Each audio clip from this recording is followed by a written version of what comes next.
for that beautiful singing. And of course, I'd like to welcome Swamiji. Swami Shivatmanandaji is on the Zoom call with us. So thank you for joining us, Swamiji. I'm going to highlight Swamiji now. Hari Om Swamiji, thank you so much. Welcome everyone to this discourse. It's really very exciting actually to have 5 days of Swamiji's discourse on chapter 7 of Bhagavad-Gita. And I'd like to invite Shantanu-ji, who just sang the bhajans for us, to please give a welcome for Swamiji. Namaste. Hari Om. It's my honor and privilege to welcome and introduce Swami Shivatmanandaji today for the Jnana Yajna on transforming knowledge into wisdom from chapter 7 of Bhagavad-Gita, also known as Jnana Vijnana Yoga. Swamiji graduated from the University of California at Davis with a degree in electrical engineering. Upon completion of his degree, he worked as an environmental chemist, as an electrical engineer for more than 10 years in Northern California.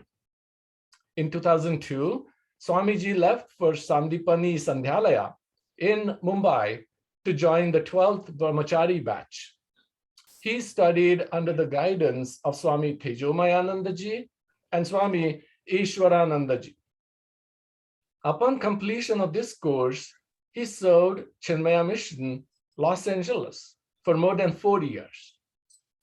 After which he was asked by Guruji to serve in Austin.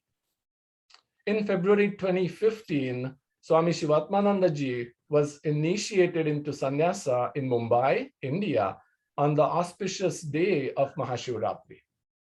He is fluent in Gujarati, Hindi, and English. He enjoys giving discourses on Vedanta. I'm sure some of us in the audience today still remember the excellent discourse on Bhakti Yoga, or chapter 12 of Bhagavad-Gita, that Swamiji conducted in January this year for us. Without much further delay, I request Swamiji to take us into the wonderful journey of this Jnana Yajna on transforming knowledge into wisdom. Hari Om. Hari Om. Thank you so much. I thank the whole team at Chinmaya Mission Pittsburgh for arranging this virtual yajna on chapter 7 of Bhagavad-Gita.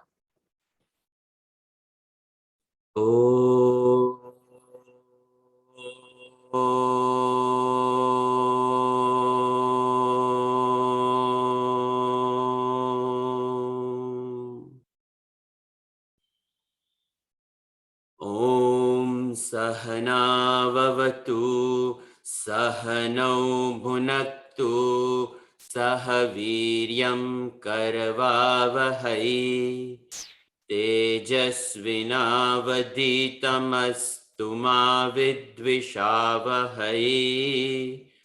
Om Shanti Shanti Shantihi. Shankaram Shankaracharyam Keshavam Badarayanam Sutra Bhashya Krutau Vande Bhagavanto Punah Punaha Ishvaro Gururatmeti Murti Bheda Vibhagine Vyomavat Vyapta Dehaya Dakshinamurtaye Namaha Samasta Janakalyane Niratam Karunamayam Namami Chinmayam Devam Sadgurum Brahmavitvaram Vasudev Vasutam Devam Kamsachanunamardhanam Devaki Paramanandam Krishnam Vande Jagadgurum Kasturitilakam Lalata Patale Vakshastale Kaustubam Nasagre Navamuktikam Karatale Venurkare Kankanam Sarvange Harichandanam Sulalitam Kanthe cha Muktavalim Gopastri Pariveshite Vijayate Gopal Chudamani. Hari Om, my salutations to everyone. We are going to see the chapter 7 of Bhagavad-Gita. Bhagavad-Gita is the essence of the Upanishads. Sarvo Upanishado Gavo Dogdha Gopala Nandanaha. In the Shloka of Bhagavad-Gita it is said. And the essence of Upanishads is nothing but the Mahavakyas which reveal our own identity.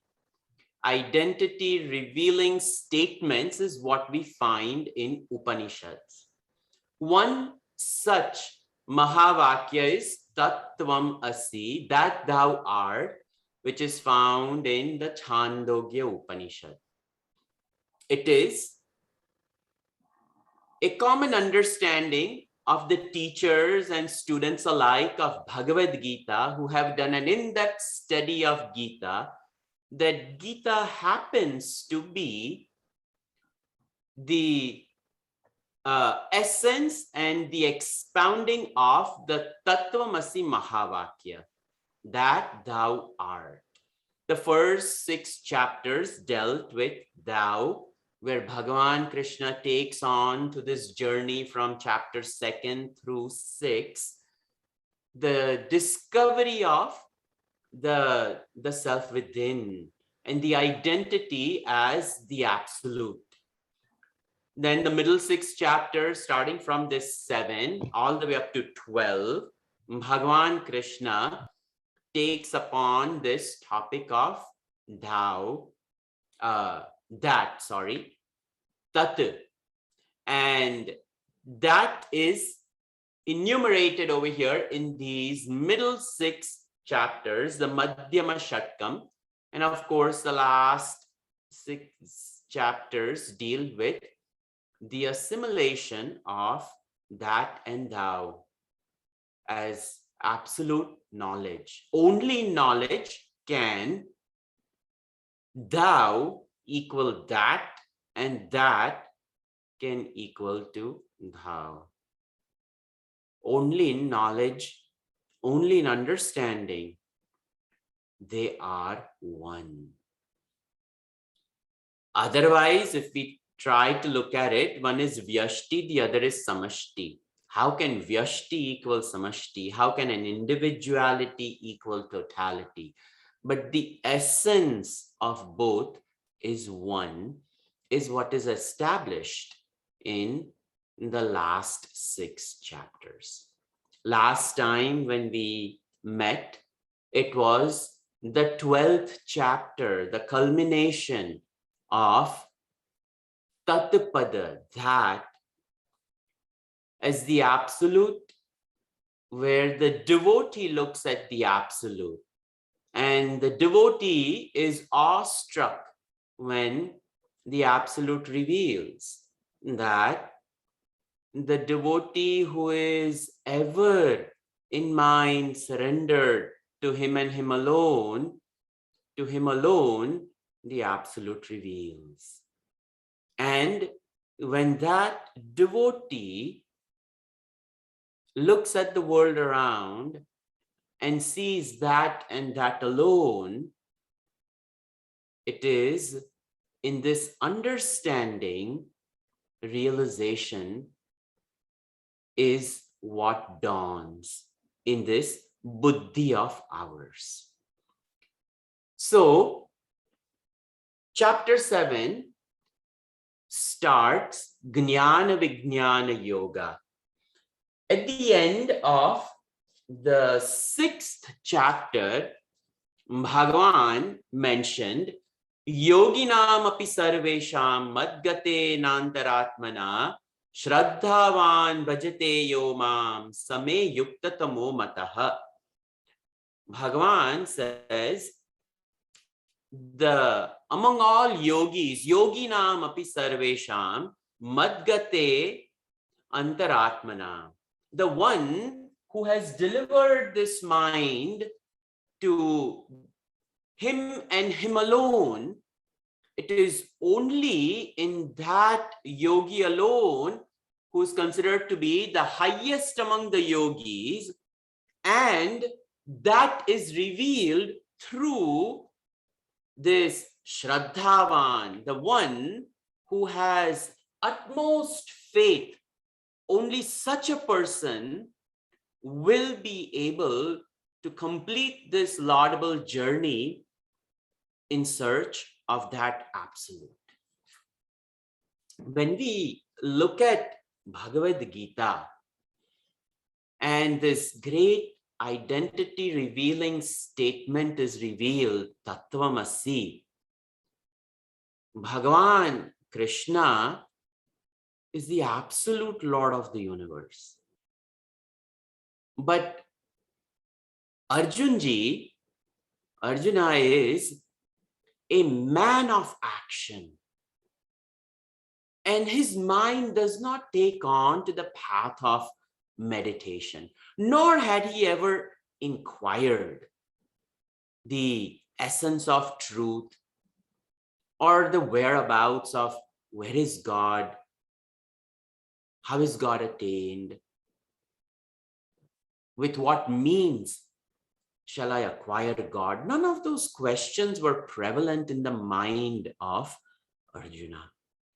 It is only on this fateful day when he summons Bhagavan Krishna to take this chariot between the two armies, and he is seeing for the first time who has assembled on the other side to support his own cousins, who he considers to be unrighteous. And when he saw his own kith and kin, and especially his teachers, it is at that point in time he breaks down and he inquires. The whole first chapter is why he should not fight a war. He had never even considered some type of intellectual gymnastics to come up with a logic, to come to a decision, because his entire life was only archery, warfare, man of action, Kshatriya's life. That's all. And when such a grave predicament stands in front of him, he started thinking. And his thinking led him to completely surrender to Lord. Oh Lord, guide me in my thinking process. Had he not surrendered, Lord would have never, Bhagavan Krishna would have never uttered a word of Gita. But in his exhaustion of intellectual gymnastics to come up with a reason, a logical, a sound reason, he became intellectually tired and exhausted, emotionally, mentally overwhelmed, and asks Bhagavan, guide me. I am your teacher. Shishyasteham shadimam tvam prapannam. I am your student. Instruct me, for I find myself surrendered to you. At that point, Bhagavan started teaching him. And Bhagavan started with his own, Arjuna, you ought to know what your identity is. But he had never heard anything like that. He had never heard of the absolute residing within and the identity. He knew Yeah, God is all pervading, and yes, God is in me. But what is the nature of that God? That God and the soul is in essence one. And in fact, the soul and the absolute, which is one, it has never taken birth. And thus it shall never die. For only that which has taken birth shall perish. But if it has not taken birth, where is the question of death? And such strong language about the identity of the absolute is revealed. When everything is, picture perfect in our life, we don't think of God. We are just too happy enjoying the good days and the good times. But should health go sour, relationship go sour, it is only at that time, why did he have to create this problem?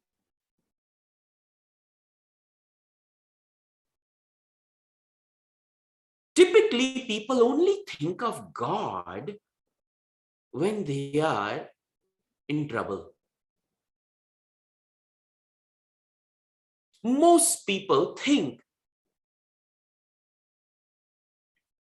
that this world is full of problems only when their life is full of problems. But when their life is going fine, they could care less what is going on in Washington.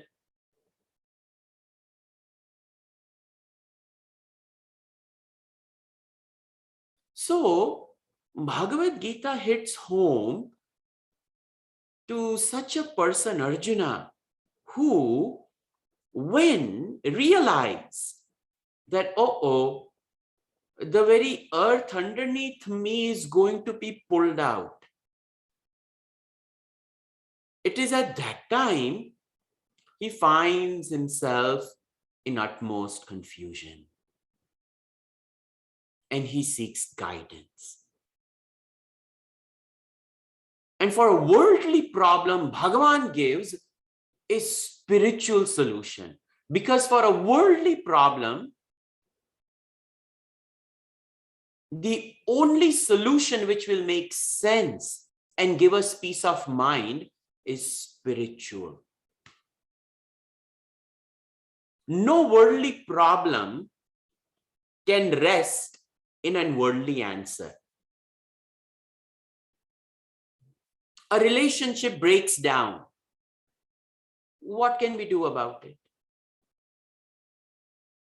When health is lost, a grave disease arrives, what can we do about it? The more spiritual we are, the better we are able to manage it. That's all. So spirituality is about not only managing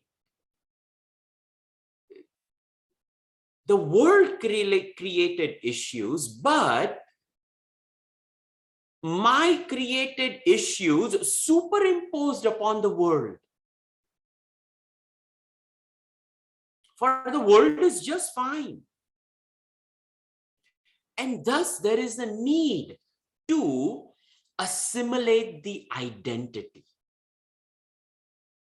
Thus there is a need to know thou. And only when thou is known, that can be known. Thus there is a fantastic logic presented in Bhagavad-Gita as to why, for a worldly problem, a spiritual answer is given by Krishna. The problem is war, and Bhagavan says, you are unborn and you are deathless.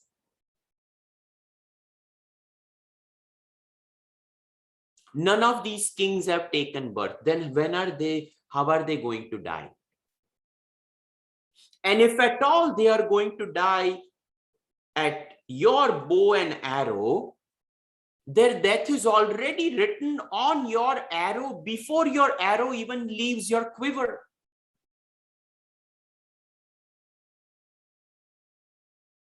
Thus, you have only become a nimitta. Nimitta matra bhava savyasachin.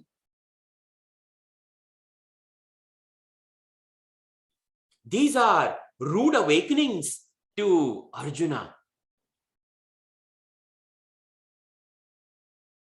But actually today, we are that Arjuna. And we require a healthy dose of Bhagavad-Gita. So, to a worldly problem, spiritual answer is given in chapter 2, and the identity is fixed. It is the tall order. So Bhagavan says, you're going to have to practice this.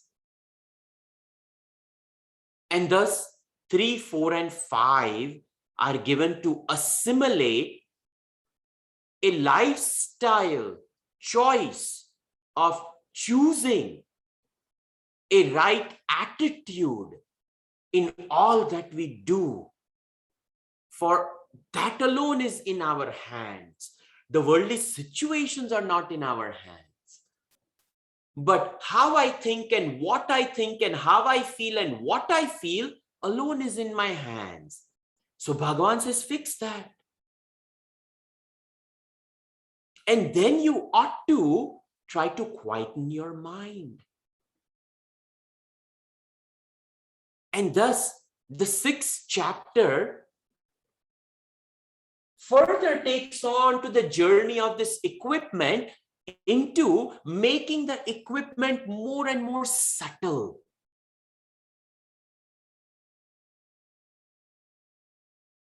The subtlety of the equipment is measured by the pervasiveness. How alert is the mind? How vigilant is the intellect? How quickly does the mind slip in emotions?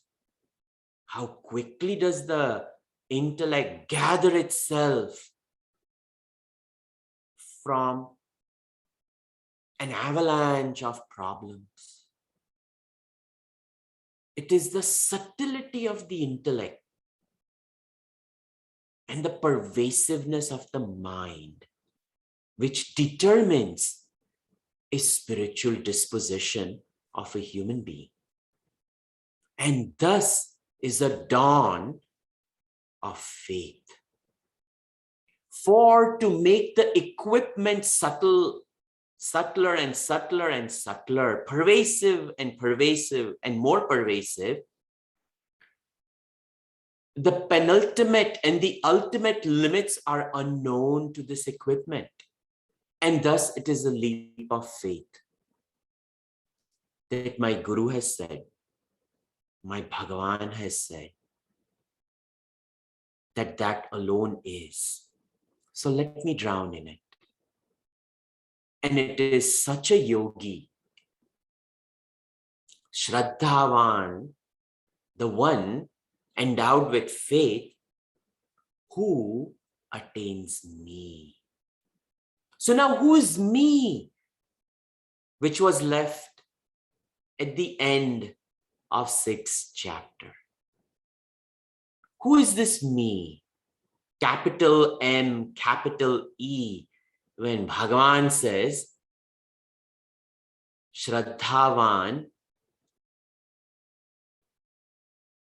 the one endowed with faith, reaches Madgate, Antaratmana, the one who goes inside this journey to reach me. Who is this me? Where can I find him? So there is a subtle shift from thou to that. This is how 6th chapter ends. Meditation ends when the soul goes in search of that. So thou is in search of that. And when thou goes in search of that, that has to be found.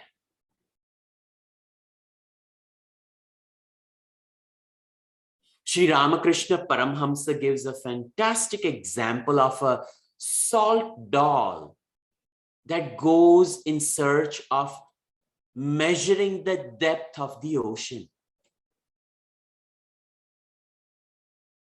And the salt doll,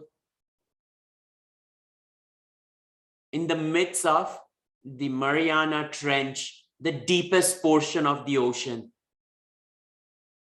goes to measure the depth of the ocean. It goes and it goes and it goes. What is it? A salt doll. And as it is going down,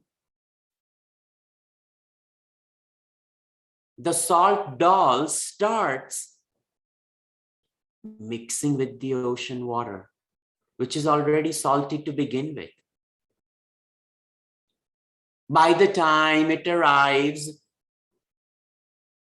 in the bed of the ocean, it finds itself no more, for it has become the ocean. In the same way, this buddhi and this mind, when it goes in search of that, it necessarily has to become that. It necessarily has to become this absolute awareness. For that alone is.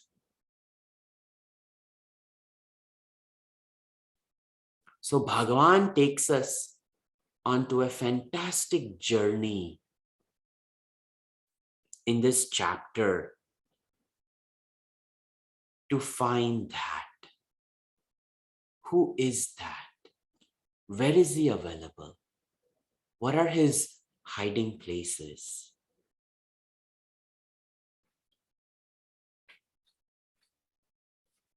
Jnanam is the knowledge about that. Vijnanam is to find him in the knowledge which is presented to us. When the buddhi understands that and tries to look for that in what it is familiar with, that is Vijnan. And Bhagavan says, I shall give you both the theoretical aspect and the practical aspect to find me within the realm of world that you are already exposed to. And thus, Lord over here gives us both the theory and the practical aspect of that. And this is how the 7th chapter is connected with the 6th chapter. And we continue our journey of the study of Bhagavad-Gita.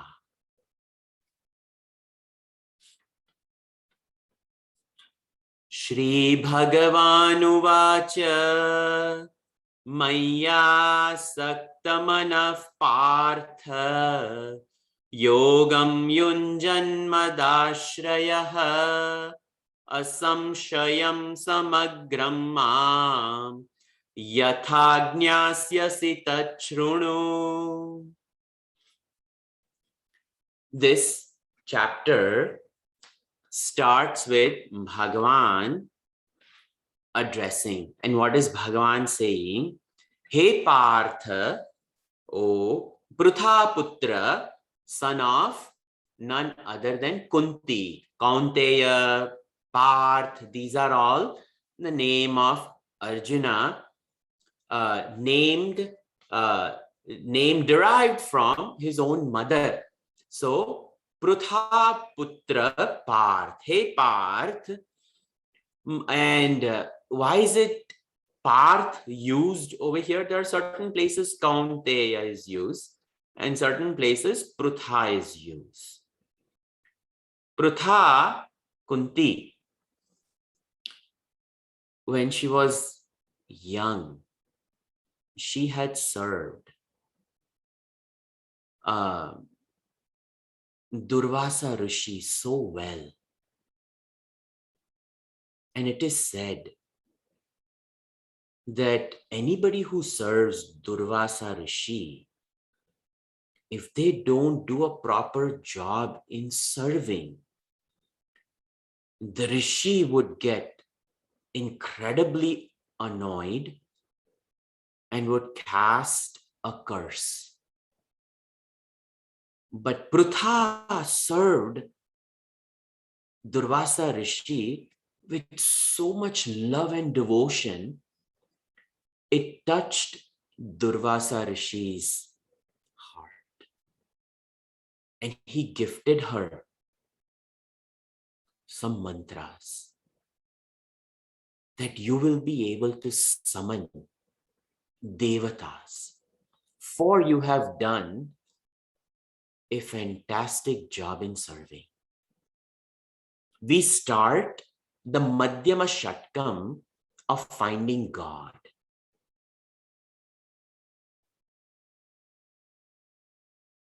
When we meditate on God, when it is just said, Satyam Jnanam Anantam Brahma, Yo Vedan Hitam Guhayam Parame Vyoman, the lakshanas of Satyam, Jnanam, Anantam, Anandam, Brahma, and we try to meditate on it. Very difficult. It's Nirguna Brahman we are talking about, nameless, formless, qualityless. If somebody says meditate on Shiva or Devi or Ram or Krishna, at least we have a form that the mind can hold on to. But absolute. So, with faith, we enter meditation. Having heard the methodology from a teacher and a Shastra, we embark upon this journey. And this journey requires faith. And Kunti is a symbol of faith. Prutha. And thus, Vyas Maharshi Ji uses the word Parth, the one who is born out of faith. For this journey to find Bhagavan requires faith. We can tackle a lot of Upanishads with the intellect, but that is not enough. Intellect falls short of knowing God if the heart is not prepared. And over here, Arjuna is none other than a symbol of faith. So, hey Parth, my asakta manaha, in me, that mind which is intended to know me or has a desire to know me, my asakta, a desire, an intention to know, manaha, the mind, with mind intent on knowing me, mad ashrayaha, and taking refuge in me. Taking refuge in me, the one who has surrendered to me, the one who has earned my grace, who has earned my blessings. Because it is the blessings which serve as catalyst for Shraddha and Bhakti to dawn. Without grace and blessings, Shraddha doesn't arrive.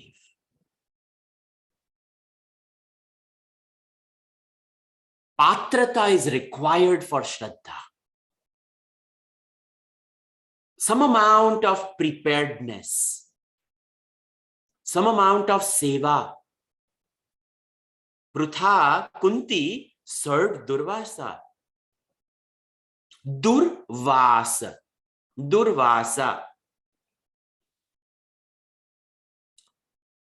Dur is bad. Vasa is smell. So, a stinking odor. And what is stinking odor? Jagat is stinking odor. The world itself is a foul stink. But we have to serve the world properly. And when the world is served properly, and we don't make any frowny faces at our own bhagya and whatever Bhagavan gives to us, and with a smile, we accept whatever he has destined for us. That is called serving Durvasa. Then blessings are given. That is called Madashrayaha. We get great amount of blessings from Parabrahma Paramatma. And then what happens? Yogam Yunjan. Such a person is able to unite in the highest state of yoga. Asamshayam samagram mam yatha asamshayam samagram mam jnasyasi tachrunu. Without a doubt, asamshayam samagram in its entirety, mam, me, jnasyasi, thou shalt come to know, and for that, shrunu, you listen.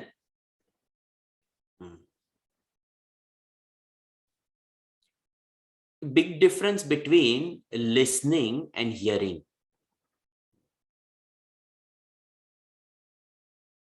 When Anderson Cooper on 360 on CNN says something, that's hearing. When Bhagavan says, we have to listen. Hearing is a job of the apertures. Shravana Randra Bakhana, Tulsidas ji says, these are the holes. If we have not had satsang, it is a holes for the snakes to live.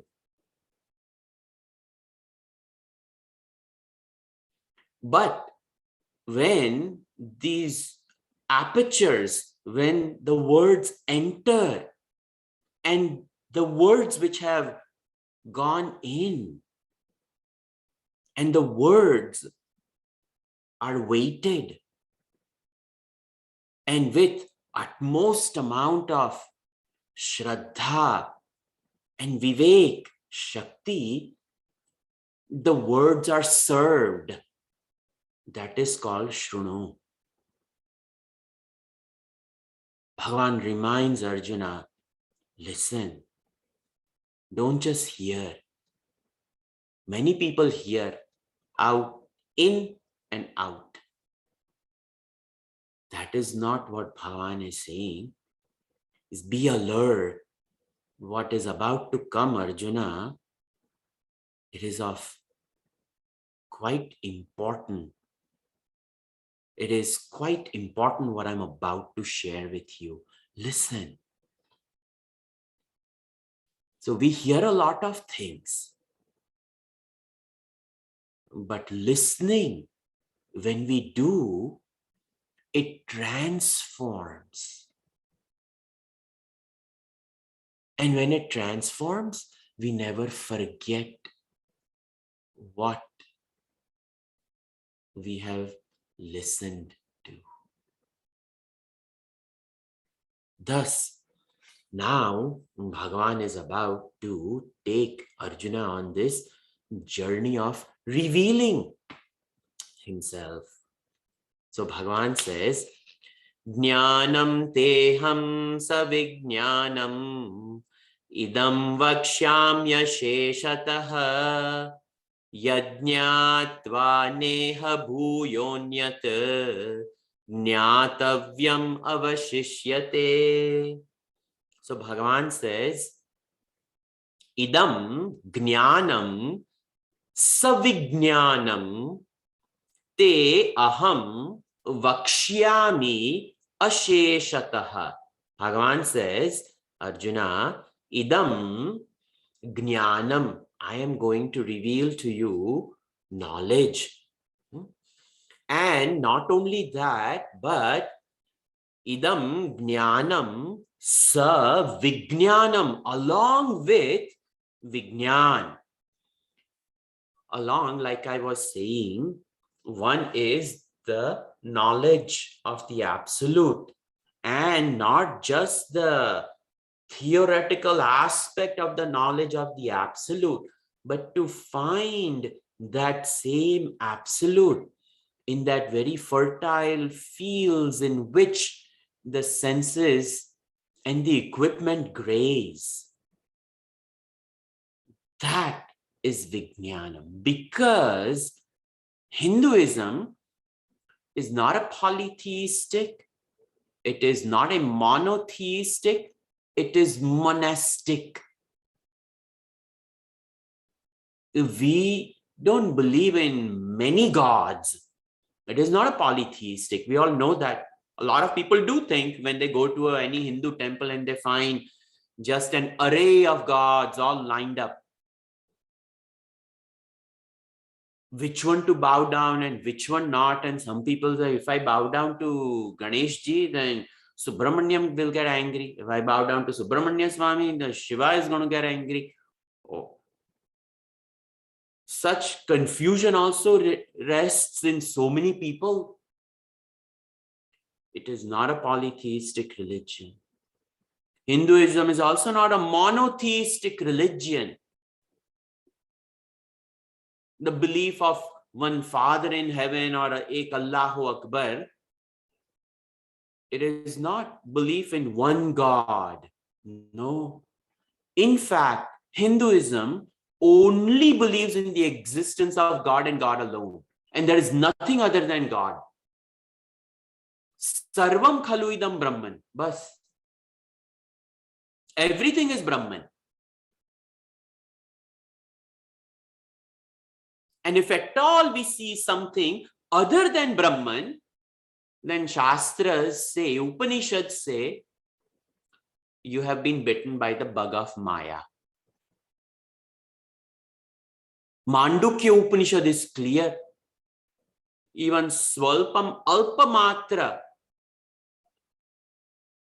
even a wee bit of duality is perceived, we have been taken for a ride by Maya. So, in all this pluralistic existence, to see that and that alone requires Vijnan. And that is what Bhagavan is referring to. Jnanam savijnanam vakshyami asheshataha. I will reveal this to you. I will speak about this asheshataha over here in its entirety. And yajñātva, and having known this, both the knowledge and the Vijnan, both of that, yajñātva iha bhuyaha Anyat jnatavyam na avashishyate. Having known this, yajnatva bhuyaha, again, anyat, other, jnatavyam, other knowledge, na avashishyate, doesn't remain. Meaning, once you know this, you have known everything. Nothing else remains to be known upon knowing this absolute. And this is what I will reveal to you. Arjuna, please listen to me. So now we have to understand this absolute. Because now Bhagavan is going to talk about how this absolute is found in the pluralistic world. So we have the Upanishadic statement which says Sarvam Khaluidam Brahman. This all is Brahman. And there is nothing other than Brahman. So the highest point number one is absolute Brahman alone is. And that point number one, absolute Brahman alone is that Brahman has never manifested, nor will it ever manifest. And that Brahman always remains in Nirguna, Nirakara Avastha. It always, again, quote unquote, I'm using the word Avastha, which implies that at times it comes, but it never does. This is for the limitation of language. I have to use such words. So it is qualityless, nirgun, and formless, nirakar. Nirvishesha, another word. It is not fragmented into many parts. It is one homogeneous, complete, Purna Brahma. This is the first point, absolute. Now the second point. You and I are present. I'm seated over here giving this talk, and you are seated in your respective homes, scattered across United States and even some people I see from Canada, different countries, different time zones, and you're listening. Then where are we? One is absolute, which has never taken birth. It is nameless, formless, qualityless, partless, complete Purna. Then the second point is, if we see duality, then one thing we understand about a duality is, if this phone exists, then there is a cause behind the phone. Somebody has created it. So it becomes Karana. And the Karana also modifies as effects. So point number 2 is, if objects exist, then there is a cause. And if there is a cause, then that cause produces effects. So one is Shuddha Brahman, which is nameless, formless, qualityless. Then the second is Karana Brahma, one which is a cause behind plurality. And Karya Brahma, the effect. So in Jnanam, these three are to be known. Shuddha Brahma, Karana Brahma, and Karya Brahma. Shuddha Brahma we have to put on the side because it is Nitya Shuddha Buddha Mukta, it is Nirguna, Nirakara and all that. But when we say Karya Brahma and Karana Brahma, now we have something known as Savishesha. There are various parts. Aneka, there are not one but many. And Brahman is Eka. And Sakar, it is with form. And Saguna, it has qualities. And this Karana Brahma and Karya Brahma put together is called Purusha and Prakriti, the subject matter of Purusha and Prakriti. When we say Karana Brahma, it becomes Purusha. And when we say Karya, it becomes none other than Prakriti. And this entire world is a play of none other than Prakriti. And the same Prakriti is also referred to as Maya Tattva. And Bhagavan is going to talk about what is this Prapancha Maya.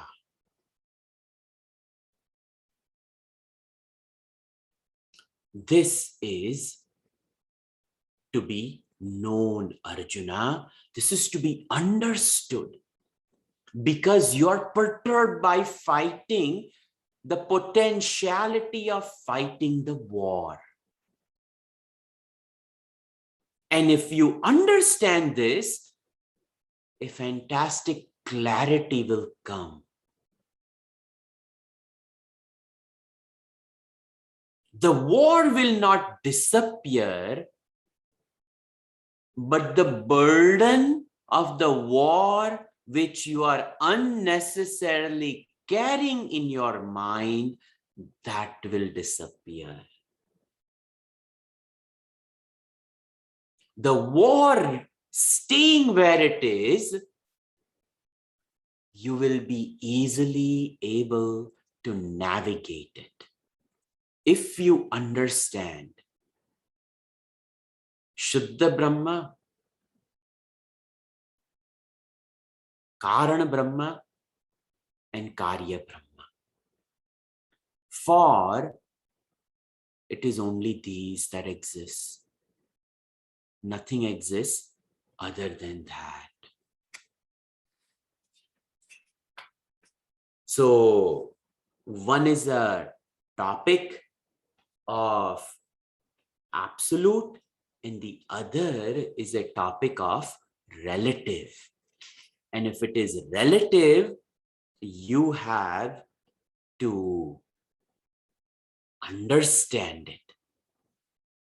Understanding is required when we deal with a relative world of duality. And for the absolute, it is dhyana gamya vishaya. It is to be attained in meditation to assimilate the personality, and having assimilated that knowledge, when it is applied as vijnanam in the pluralistic transactional reality of the jiva, it comforts us.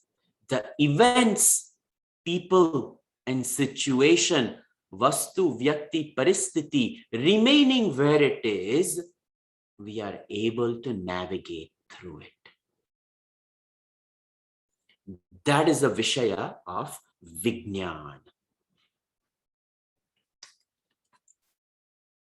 Continuing, Manushyanam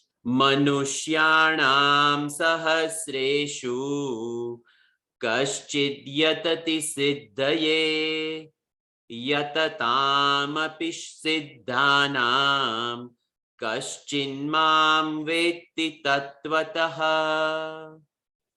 So Bhagavan is saying, Manushyanam sahasreshu, in thousands of human beings,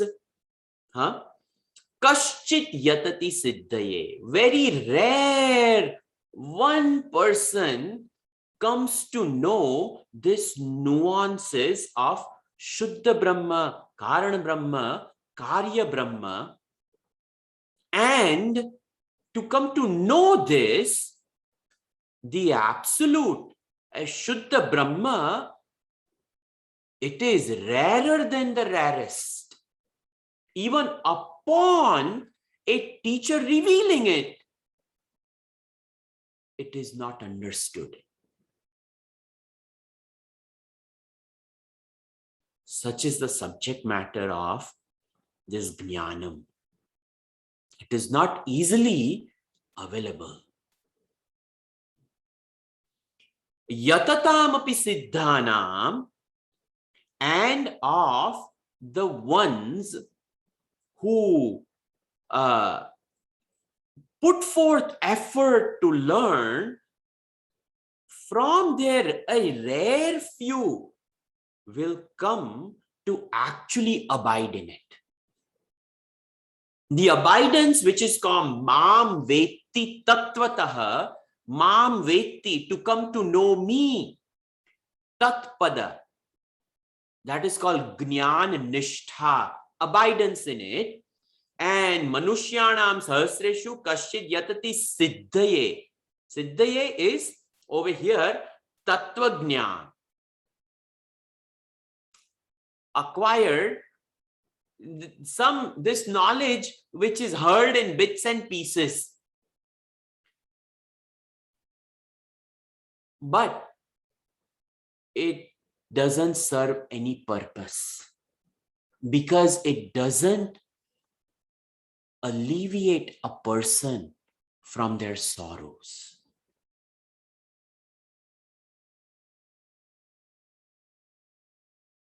But when one comes to abide in this truth,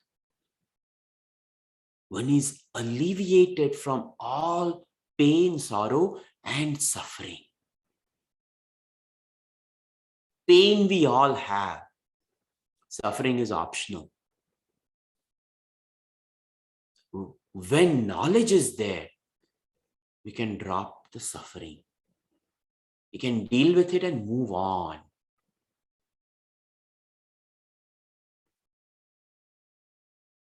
Since beginningless, as long as humans have exist, animals have exist, diseases are there. But why did this disease have to happen to me? मैंने क्या किसका क्या बिगाड़ा था तो भगवान ने ये हमको दे दिया. We start writing our own Mahabharata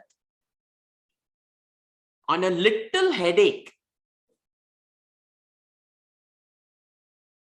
or because the oak tree is there in the front yard, you sneeze 10 times in the morning, and allergies. ये क्या भगवान ने ओक पेड़ बना दिया, हमारी सुबह ये बस श्री राम जय राम छींचा छींचा छींचा आती है. This is, how we in our ignorance bring the center of the universe to us. And we think the Milky Way galaxy should spin around us. Where the description, is given Shirodan Varpadeshe, Shuchimani Vilasat, Saikate Moktikanam, Ahaha, Kshira Sagar, he's sleeping. But we want that Kshira Sagar to be right over here. One sneeze is enough to start our rambling early in the morning. This is ignorance. When we don't know what that is, we mistake that for this. And then everything should spin around here, including the 9 planets.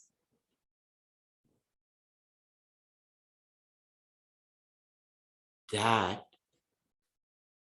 is the genesis of pain and sorrow. If doctor gives bad news, we should deal with it. That's all. What else? If it is manageable by exercise, manage it. With medicine, manage it. Chemo, manage it. If not, make the most of the days he has given. Can't do much. But knowledge allows us to deal with the situations in life properly, to help us navigate through the thick and thin of the pluralistic experience. It is an experience of the absolute, which I am. And I am doesn't change. The experience is to the body. This is Vijnana. This is what Bhagavan is going to talk about. So this is glory of Jnanam. He's advertising why knowledge should be what we should go for. So this is advertising, third shloka, that go towards Jnana and Nishtha, that will take care of all types of problems. We will continue tomorrow. Sarve bhavantu sukhinah, sarve santu niramayah, sarve bhadrani pashyantu, ma kaschit dukkha bhag bhavet. Om shanti shanti shanti. Harihi Om. Shri Gurubhyo Namaha. Harihi Om. Thank you, Swamiji. Namaste. Hari Om. Swamiji. Everyone, please join us again at 7:45 tomorrow evening, 7:45 Eastern Time. Thank you, Swamiji. Hari.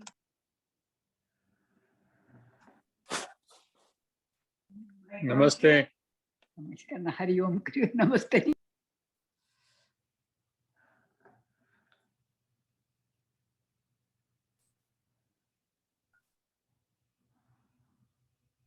Wow.